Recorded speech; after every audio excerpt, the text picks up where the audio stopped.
अपने अंदर self control या डिसिप्लिन होने का मतलब है कि एक इंसान को ये फर्क नहीं पड़ता कि उसके आसपास कितनी टेम्पटेशंस हैं या फिर बाकी लोग क्या कर रहे हैं, वो सिर्फ वही करेगा जो उसे सही लगता है। ये एक ऐसी एबिलिटी है जिसकी मदद से आप ज़रूरी कामों को पोस्टपोन करना बंद कर सकते हो और अपनी बुरी आदतों को फाइनली ओवरकम करके अपने गोल्स को अचीव कर सकते हो। एक स्टडी में देखा गया था कि जिन लोगों में सेल्फ कंट्रोल ज़्यादा होता है वो अपने स्कूल और कॉलेज में अच्छा परफॉर्म करते हैं, उनकी सेल्फ एस्टीम ज़्यादा होती है, उन्हें ईटिंग डिसऑर्डर्स कम होते हैं और उनके रिलेशनशिप्स की क्वालिटी भी बेटर होती है। पर यूजुअली सेल्फ कंट्रोल के रास्ते में जो चीज़ आती है वो होती है किसी इंसान, चीज़ या काम के लिए हमारी डिज़ायर, जो हमें लालच देती है कि हमें प्रेजेंट मोमेंट में कुछ मज़ेदार चीज़ करनी चाहिए और अपने ज़रूरी कामों को इग्नोर कर देना चाहिए। साइकोलॉजी में सेल्फ कंट्रोल को डिफाइन करा जाता है एक ऐसे मेंटल प्रोसेस की तरह जो एक इंसान के बिहेवियर्स को एडजस्ट करता है किसी स्पेसिफिक गोल को अचीव करने के लिए।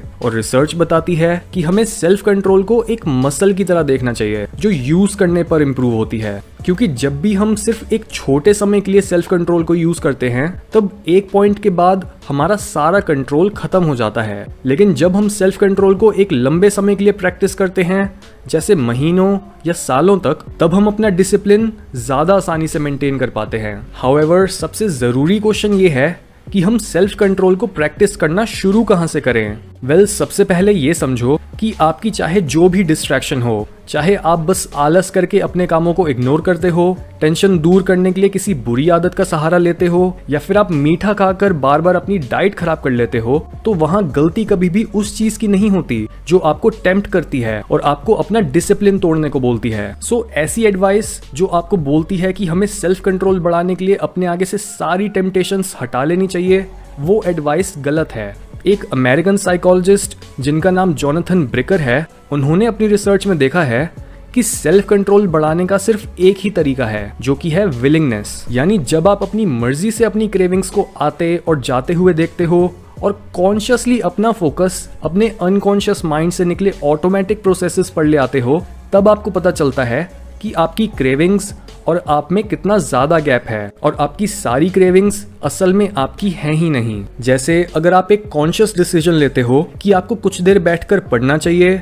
उस टाइम पर आपके दिमाग में चल रहे अनकॉन्शियस प्रोसेसेस आपको डिस्ट्रैक्ट करने लगते हैं और आपको बोलते हैं कि आपको अब अपना मोबाइल चेक करना चाहिए या फिर कुछ खाने के लिए ढूंढना चाहिए। ऐसे समय पर ये मत सोचो कि ये मोटिवेशंस आपकी अपनी हैं, क्योंकि ये आपके कंट्रोल से बाहर हैं। साइको एनालिसिस में इन मोटिवेशंस को हमारी सब पर्सनैलिटीज माना जाता है। इसका मतलब हमारी हर हैबिट या रिएक्शन अपने आप में एक पर्सनैलिटी की तरह काम करते हैं। एग्जाम्पल के तौर पर आप अपनी भूख को ही देख लो कि कैसे जब भी आपको कुछ जरूरी काम करते हुए एकदम से बहुत भूख लग जाती है, तब आपका पूरा बिहेवियर ही बदल जाता है और आप अपने एनवायरनमेंट को एक अलग नजर से देखना स्टार्ट कर देते हो। आप ढूंढने लगते हो कि कौन सी खाने की चीज आपको सेटिस्फाई करेगी, वो आपसे कितनी दूर पड़ी है और आपको क्या करना होगा उसके पास पहुंचने के लिए। आप सोचते हो कि आप बस जल्दी से कुछ खाओगे और वापस से अपने काम को कंटिन्यू करने लग जाओगे, पर ऑब्वियसली ऐसा ऑलमोस्ट कभी भी नहीं होता। आप पहले कुछ खाना शुरू करते हो और देखते ही देखते आप अगले सेकंड टीवी पर कोई मूवी देखना स्टार्ट कर देते हो और अपने काम को भूल जाते हो।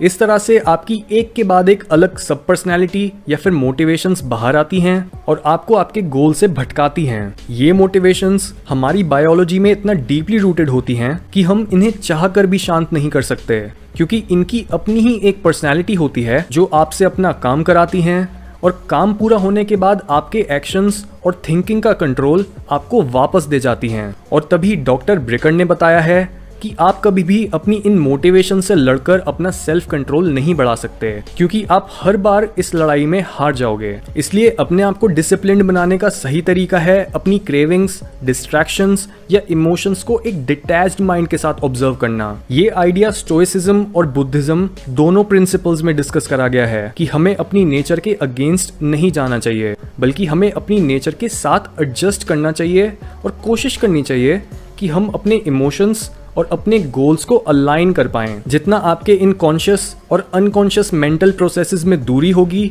उतना ही आप अपना सेल्फ कंट्रोल खोते जाओगे और आपके सारे अनकॉन्शियस इमोशंस, रिएक्शंस और क्रेविंग्स आपको कंट्रोल करने लगेंगी और देखते ही देखते आप या तो एक एडिक्ट बन जाओगे या फिर लाइफ में कभी भी कुछ यूनिक नहीं कर पाओगे। इसका मतलब जब भी आपके मन में ये ख्याल आए कि आपको कुछ अनप्रोडक्टिव काम करके अपना टाइम वेस्ट करना चाहिए, तब बस इस ख्याल को दूर से देखो, उसे जो बोलना है बोलने दो और देखो कि क्या वो ख्याल अपने आप शांत होता है। ज़्यादातर केसेस में आप यही ऑब्जर्व करोगे कि ये ख्याल इतना कन्विंसिंग नहीं है और अगर हम इसे उतनी अटेंशन नहीं देते तो ये खुद ब खुद चला भी जाता है।